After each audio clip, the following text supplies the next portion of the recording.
Good morning. Today is the 4th of July and I'm here at the Goodwood Festival of Speed in West Sussex. I'm here as a guest of the Planet Auto YouTube channel. I've got my official press pass and everything like that, which is wonderful. I'm going to do several videos about the Goodwood Festival of Speed, but we're starting with the Cartier Style et Luxe exhibit. As you can see, there's some really beautiful cars here, and we're going to go around and take a look at some of them. As always, I apologise in advance for the incorrect information that is probably going to be said, and obviously for the wind noise, that's just the way that these things go. I might be at the Festival of Speed, but this is still a slightly shambolic shuffle after all. This is a 1954 Bentley R-Type Continental Parkward Drophead Coupe. This is one of several R-Type Continentals that are here. Obviously, because this is Cartier, they are in wonderful condition. Here's another 54 R-Type Continental by Frane. This is the sort of car that Jeremy Clarkson passed his test in. Looks very different from the standard R-Type. One of the things I know about the R-Type is because of my lady wife and I actually used an R-Type as a wedding car. It was a 55 R-Type, it was a standard model. This is another R-Type Continental by H.J. Mulliner, 53. And this is yet another one. I really like the look of these. They are very, very attractive cars indeed. It's another H.J. Mulliner one. This has got a Swiss plate on it.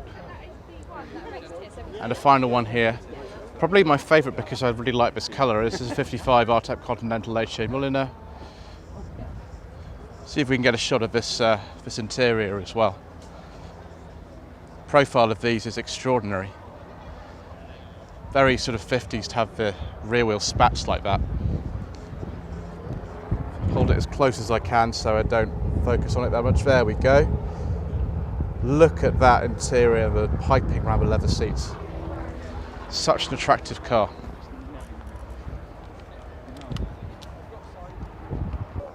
Another well-represented mark today on the Cartier exhibit is Abarth. This is a 1950 Abarth 205 Monza. Looks very, very modern for 1950, I must say. Tiny little car. And then this is another Abarth. It doesn't look like the Abarths that we see today. You know, they're mainly Fiat 500 and Fiat 124 Spider based. This looks very, very bespoke to me. It's clearly an Abarth, as you can see by the badging. Fiat Abarth 2400 Coupe by Alemano. Absolutely beautiful.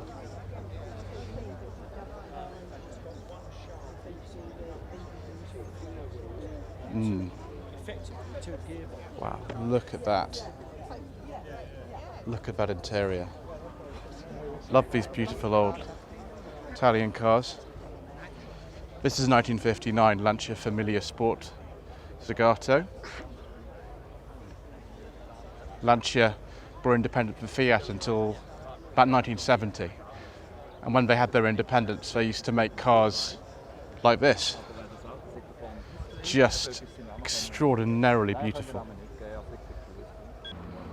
Let's now take a look at something a little unusual. This is a 1957 Abarth 750 Sperimentale Goccia by Vignale. Probably based along the same kind of running gear as a Fiat 600, something like that. Engines in the back. Very, very, very unusual looking car, like something out of, I don't know, supercar, something like that.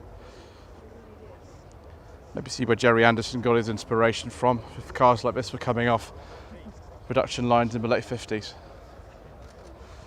Next to it we've got another Abarth, 1957 Fiat Abarth, 750 Spider by Zagato. Very lovely colour. Let's get a shot of this interior as well. No windows, so no reflection this time. Love the way the dials go the wrong way around. Tiny little car as well. Again, sort of these sort of fins, it looks like a very futuristic car, which it would have been at the time. One of the other makes which represented here at the Cartier Style et Luxe exhibit is Bugatti. This is a 1928 Bugatti Type 40. Very typically kind of 20s look about this car. And then we go into sort of later, this is a Bugatti Type 57 SC Atalante. These cars are exceptionally rare. There's only 17 of these that were made. Just incredible cars. Very expensive, very rare. Probably not very practical, but just look at that styling. Another Bugatti Type 57. This is a 57S Atlantic. Probably one of the most attractive cars ever made. These are worth millions and millions of pounds. They didn't make very many of these at all. I think for a while these were the most expensive cars in the world. Just look at that styling. It looked like an aircraft or something.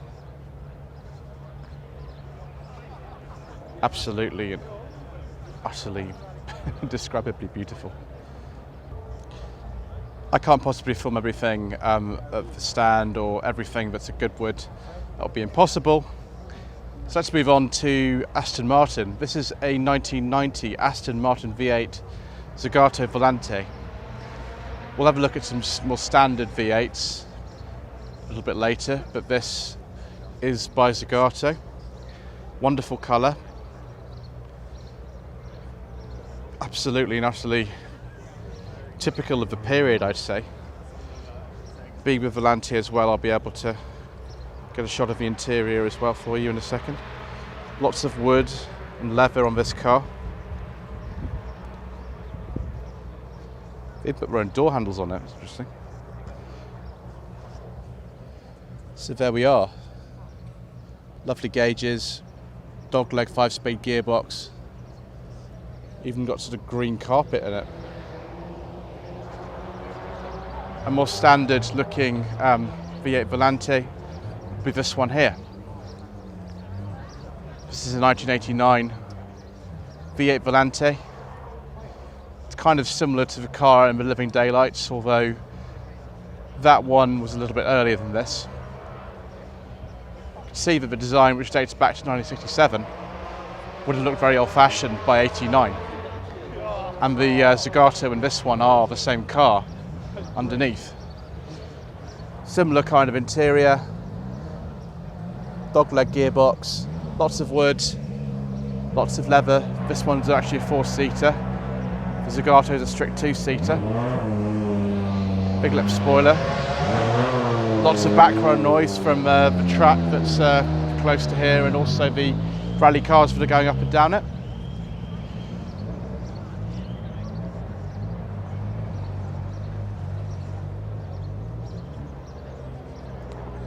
Lovely. This should be a very familiar car to many of you who are familiar with the Persuaders. This is a 1971 Aston Martin DBS V8. It's very similar in specification to the car used in the Persuaders, although that was Bahama yellow, and it was actually a 6-cylinder DBS, but it had been converted to VS spec, to V8 spec. This is a genuine V8, as you can see from the badge on the side. Genuine V8 wheels. I don't know whether I prefer this colour or the Bahama yellow. Obviously Bahama yellow is iconic. There was only ever one car in the Persuaders, they only used one. Obviously they're expensive. Still very, very attractive. And still very rare. This is again similar to the car that's used on Her Majesty's Secret Service, although that's a slightly different colour, and that was a DBS 6-cylinder Vantage. Something very unusual here. This is a 1961 Bristol 400 Zagato. This started life as a Bristol 400 in 1949, but was actually converted in 1960 to have this Zagato body on it. It looks considerably more modern than the old Bristol 400 would have done. I absolutely love Bristols. I think they're wonderful cars. And to have a body like this and get rid of that sort of 40s styling and have this absolutely lovely bespoke body on it with this beautiful cream leather interior, massive steering wheel. You can see why somebody would have wanted to own one of these. Would have been extremely expensive at the time. Let's have a look at the fixed head coupe version of the Aston Martin V8 Zagato. Interesting windows on this, a little bit like the Subaru SVX from a few years later. Red leather interior. Typical sort of wheels of the period.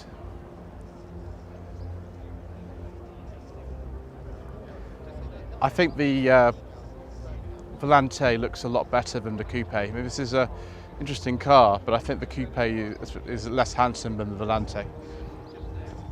Here's a very late Aston Martin Lagonda, the one with the kind of infamous digital dashboard. Interesting to see it's actually got speakers in the rear window there.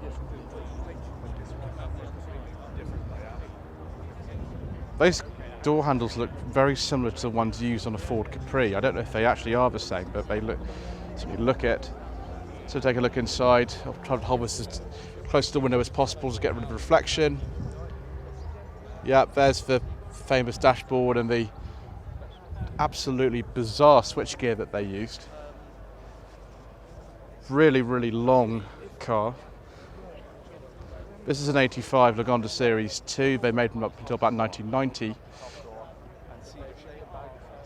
I think these look better personally than the original cars from the late 70s do. Whether or not they're reliable or not, I wouldn't be able to say. Also from the 70s, it's a 79 Aston Martin V8 Vantage Tickford.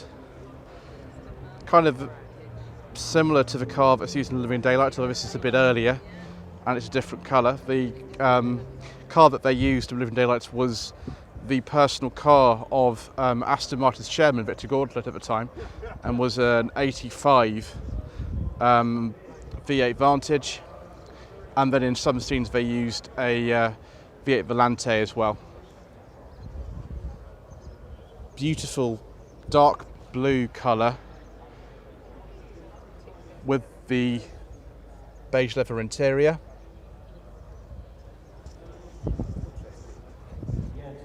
Love these alloy wheels as well. It's a very attractive car.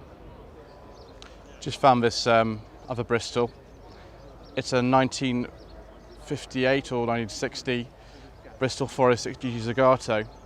Started off as a Bristol 406 and was shipped off to Zagato by Bristol's long-running distributor, a chap called Tony Crook. The one showroom in the world was very near to Kensington Olympia Station. In fact, it's still there, it's tiny. Only a 2-litre engine in this, but certainly looks very fast. Again, you know, one of these cars with a beautiful interior.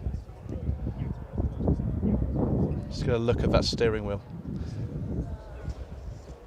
Love the bullet-shaped mirrors as well. Funny to see it's got a sort of glass or perspex panel over the top of the engine. Wonderful. Let's now look at some Voisins. The Voisin car company, also known as Avion Voisin because they also made aeroplanes, was founded by a gentleman by the name of Gabriel Voisin. This is 1924 Voisin C4S. Interesting kind of colour on the side of that. This is also a Voisin. Oh, it's got sort of basket weave chairs. Wow, that's all the instrumentation you're going to get. There's definitely a Voisin there as well. This is a Voisin C30 one-by scooter, or biscooter, from 1958. Only got a 125cc motorbike engine in it.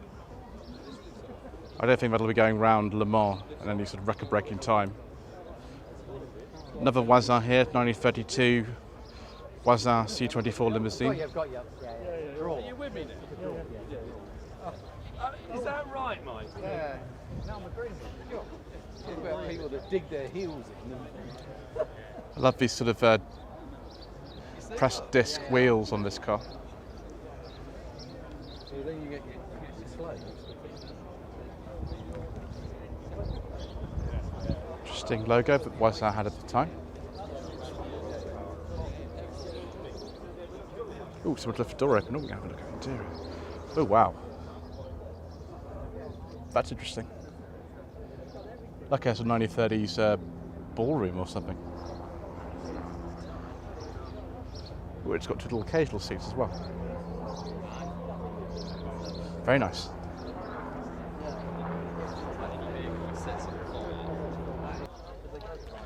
Let's have a look at some more radical styling from Voisin. This is a 1936 Voisin C28 Aerosport. I've never seen one of these cars before in my life. Very kind of severe styling, almost kind of looks like a railway locomotive to me. Hardly any glass area at all. Obviously streamlined, that was a fashion back in the 30s to keep things as streamlined as they could. See a racer with a racing number on it. This is a 1935 Voisin C25 Aerodine.